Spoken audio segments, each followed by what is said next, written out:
Thanks for tuning in. We are gonna fly today, but it's lunchtime now. I'm home from work. Just fixed my four-wheeler, so we're gonna take it for a quick ride, and I'm gonna tell you a little bit about my trip to Endless Foot Drag in Kansas. Alright, so I just fixed my four-wheeler. I had to put a new fuel pump on it, and while I was at it I rebuilt the carburetor. So it's running like a top now. But I haven't really taken much of a ride on it. I fixed it literally hours before I went on my trip, and I just got back, and I finally have a chance to take it for a rip here at my lunch break. So here we go.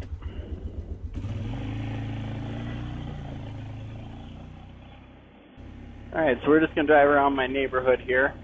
It's out in the country. It's all gravel. It's a nice place to live because you can do stuff like this and nobody even notices you're doing it or even cares. And actually it's legal to ride four-wheelers on all the roads around here, so we're all good. Now, my registration stickers are out of date, but once again, I live in kind of a lawless area, so it's not going to be a problem. Alright, so a little bit about my trip to Kansas.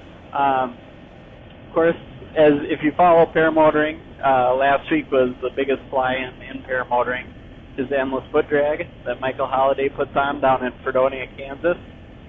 I was going to go there anyway, but I was going to drive down and maybe just stay for a couple days. Well, as fate would have it, shortly before the event, my grandfather, who lived in South Texas, he passed away, and he had some stuff that he and my grandma wanted us to have, a camper, which I'll show you when we get back to the house, and a boat, and a bunch of tools and stuff. So what I did is I flew down to San Antonio, Texas, on a one-way flight from Madison, Wisconsin, and got over to their house, loaded up all the stuff, stayed for a couple days to help out, and then I drove from South Texas up to Fredonia. And so I ended up being able to stay at the fly-in for most of the week. Now, if you follow paramotoring once again, you'll know that the weather was pretty rough. But I'll tell you what, with these fly-ins, it's more about just flying. It's more than just flying. You just have a great time. I met so many people. Had a great time camping out there, and there was even times when I could have flown, and I ended up talking to people and chatting and never ended up going in the air. Now, I did fly while I was down there, but there were some small windows that I just passed on because I ended up talking to people, and to be honest with you, even though it was flyable, it was not the most enjoyable. I will say I didn't video at all when I was in Kansas. I had big plans. I brought all my stuff. But I was having such a good time and talking, and I just never even got the camera out, which is fine with me. A friend of mine that I met down there named Scott, he took a picture, one video of me taking off, so I might throw that in here. Actually, maybe I'll just talk right over it, since I'm driving around now and I remember what it's like. But it was very windy, as usual, the whole week. But it was laminar. People were saying it was nice and smooth, so I got my gear out and I did a reverse. I kind of did a halfway Cobra. I lined up my wing, not totally square with the wind, but also not totally sideways like you would with a full Cobra. And then I just pulled up one side of the wing and ran under it. It looks a little wonky in the video, but it felt really good when it was happening, and I was pretty happy with my decision. And I took off and I flew around a while. And then I was having some problems with my carburetor. I was only getting about half throttle. So I flew around with half throttle for, I don't know, a half hour, 45 minutes, and had a good time, but, was real cautious due to the problems I was having. Then I landed and fixed my issues, and now it's good to go. This is my neighbor, Danny. He thinks it's just the greatest thing that I fly paramotors. I come fly over his farm here, and he just thinks it's the coolest thing ever. So maybe tonight we'll fly over him if he's out and about. Anyway, so the one time I did try to take off after that, I did my reverse. I got the wing up. It felt really good. Turned around. Everything felt great. I was all lined up with the wind. started rolling on the throttle, and the instant my feet came off the ground, I ended up in a laying back position. So if you can imagine, you know what people look like that are laying in a pod harness for paragliding, the kind of posture they're in? That's the posture I ended up in when my feet came off the ground. And I was rolled all the way into what felt like a full right weight shift. So I was laying on my back pretty much, rolled on my right hip. I instantly said, I got to get on the ground. Something's wrong. Luckily, I had enough control over it that I could keep it in the air, but I had basically almost no directional control. So I was about to go down, and I realized right under me was a fence. So I just gave it a little bit of throttle, enough to keep me in the air and get me over the fence and out over the field. And once I got over the field, I let off, and I just came down and I landed. But in the posture I was in, there was no way for me to get my feet underneath me. So I landed kind of on the bottom of my cage, down by my fuel tank. And in all the freaking out about what was happening, I forgot to kill my motor.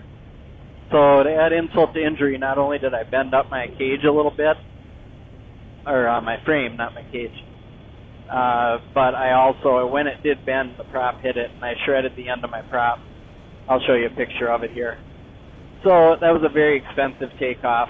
I was so frustrated after that happened because I felt like I did everything right, but I don't do a lot of reverse launches, and something I guess I need to learn to check is to look down at the carabiners and the risers before I take off.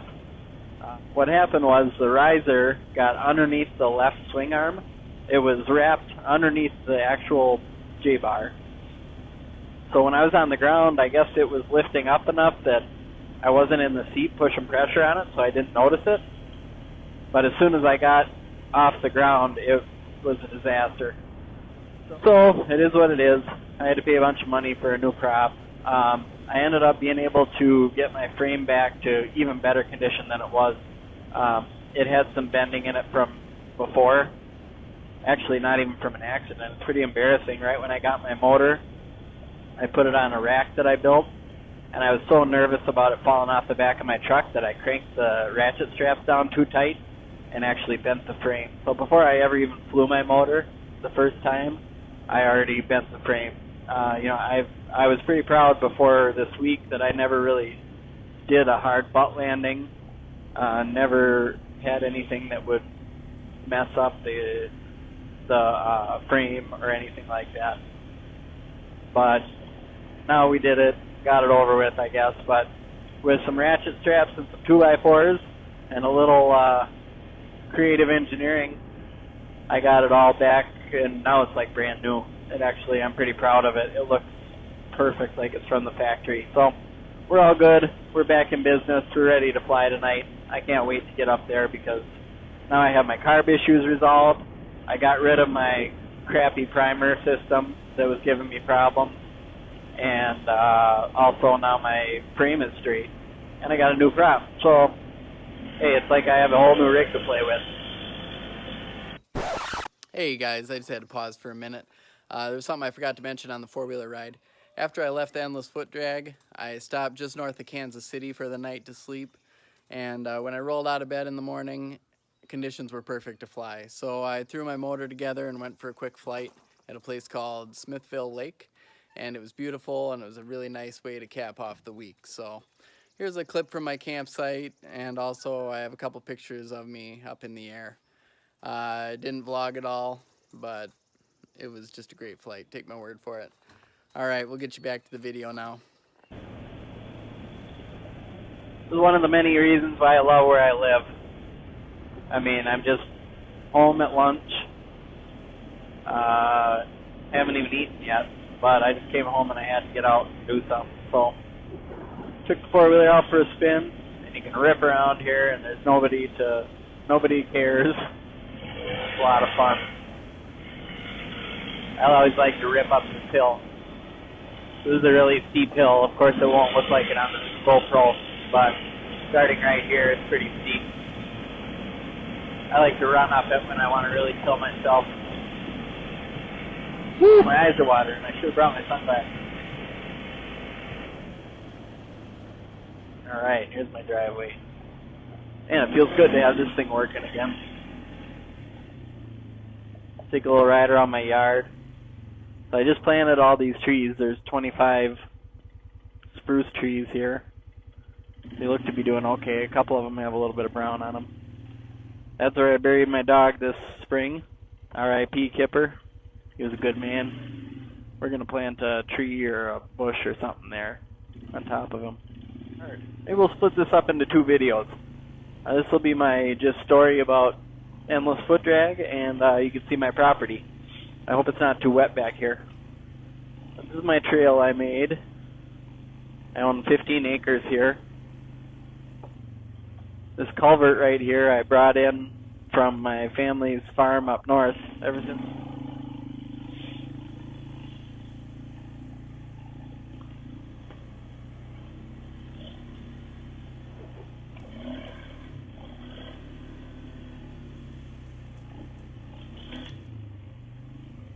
Here's another culvert I put in. It's just a tiny one, but it's enough that you can drive over this washout.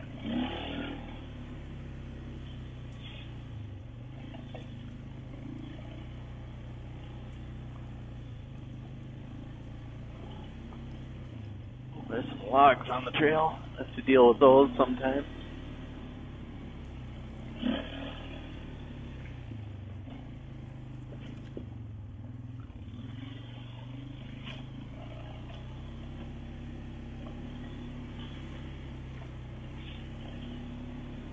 I want to get some equipment in here and level this out a little more, because it's a pretty steep side hill, which I don't mind, but I want my daughter to be able to ride around in here without having too much of a chance of rolling down the hill.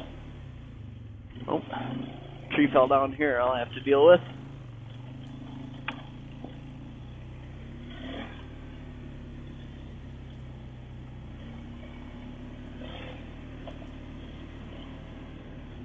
That's my house that eventually we're going to fix up. But right now it's just kind of a shell of an old house that somebody built. Here, I'll show you my daughter's tree house. So I built this for my daughter. We still have to put stairs and a railing on it, but it's pretty much done. She's pretty lucky. It's got a big insulated area and the trampoline. Eventually we're going to rig up a zip line here too. So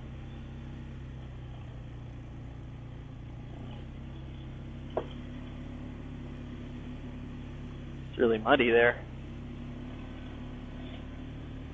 Yeah, this is the old house. All this part's going to get torn down. That's our outhouse right there, in case you need to shit outdoors. Then we got our garden that just got planted. Chickens are messing up everything. That's our tiny house. That's where we live, believe it or not. Chicken coop and our shop. And this is the RV that I drove up all the way from Texas. So it even says Texan on it. So if you're ever to fly in, you want to say hi, look for the Texan motorhome. I'm sure there's not too many of them.